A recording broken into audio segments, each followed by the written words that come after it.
राष्ट्रपति द्रौपदी मुर्मू का कहना है बच्चों को शुरू से ही सेल्फ स्टडी में व्यस्त रखने की जरूरत है।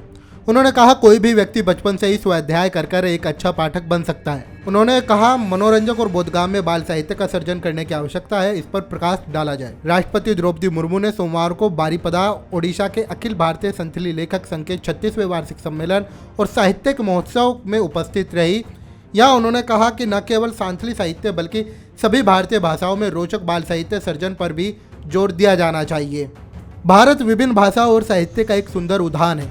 उन्होंने यह भी कहा भाषा और साहित्य वे सूक्ष्म धागे हैं जो राष्ट्र को एक साथ बांधते हैं और साहित्य विभिन्न भाषाओं के बीच व्यापक आदान प्रदान में ही समृद्ध होता है। यह कार्य अनुवाद के माध्यम से ही संभव है। उन्होंने कहा कि संथाली भाषाओं के पाठकों को अनुवाद के माध्यम से ही अन्य भाषाओं के साहित्य में भी परिचित कराना जाना चाहिए। उन्होंने संथाली साहित्य को अन्य भाषाओं के पाठकों तक पहुंचाने के लिए इसी तरह के प्रयासों की आवश्यकताओं पर जोर दिया। इस अवसर पर राष्ट्रपति ने संथाली भाषा और साहित्य में योगदान दे रहे लेखकों और शोधकर्ताओं की प्रशंसा की। उन्होंने बात की सराहना की अखिल भारतीय संथाली लेखक संघ 1988 में अपनी स्थापना से ही संथाली भाषा को बढ़ावा दे रहा है।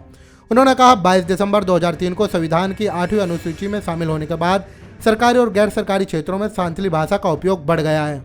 उन्होंने इस अवसर पर पूर्व प्रधानमंत्री अटल बिहारी वाजपेयी को याद किया, जिनके कार्यकाल के दौरान संथाली भाषा को संविधान की 8वीं अनुसूची में शामिल किया गया था। राष्ट्रपति ने कहा अधिकांश संथाली साहित्य मौखिक परंपरा में उपलब्ध है। पंडित रघुनाथ मुर्मू ने न केवल ओल चिक्की लिपि का आविष्कार किया बल्कि उन्होंने संथाली भाषा को बिंदु चंदन, खेरवाल बीर, दरगे धन, सिंधो काहनू संथाल हुल जैसे नाटकों की रचना करके और भी समृद्ध किया है।